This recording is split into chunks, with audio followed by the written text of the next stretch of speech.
In this video, I will show you how to play Fortnite on your PC with a PS5 controller. So let's jump straight into it.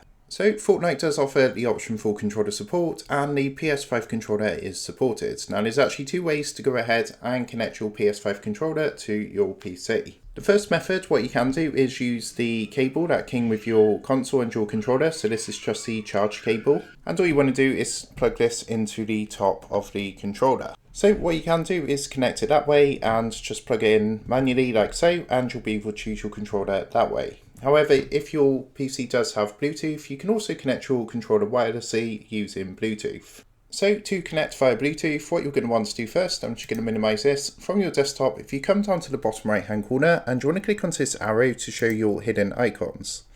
Now you should see the Bluetooth icon here, so if you actually right click onto this, and what you want to do is click on to add a Bluetooth device. So that's going to open up your Bluetooth settings. You want to make sure at this point your Bluetooth is switched on, and above the switch you're going to see an option here to add Bluetooth or other device. So go ahead and give that a click, and that's going to open up a window like this. And then from here you want to select the top option which just says Bluetooth. So go ahead and give that a click.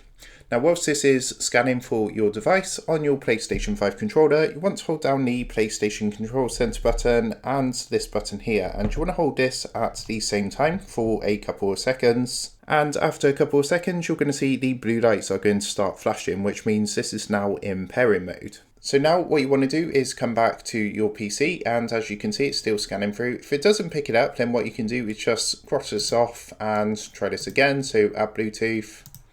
Just like this, and what it's going to do is start scanning through, and as you can see our controller is now coming up in a list. So all you want to do is click onto this and you can see it says connecting, so it's now going to connect this and set everything up. As you can see we've now got a pop-up in the bottom right hand corner saying it's setting up the device, and you can tell this is now connected because if we look on our controller the blue lights have now gone solid. So once you're connected, what you can do is load up Fortnite, and you just need to go into settings and change your controller input to your PS5 controller, and then you will be able to play Fortnite on your PC using your PS5 controller. So as you can see now in our Bluetooth screen that we have the controller connected down here. So that is how to play Fortnite on your PC using your PS5 controller. With that being said, I hope this tutorial did help you out today, and if this did help you out, I would really appreciate it if you was to consider dropping down below the video, leaving a like, and also subscribing to the channel. With that being said, I just want to take a minute to thank you guys for watching this quick tutorial, and I will see you in the next video.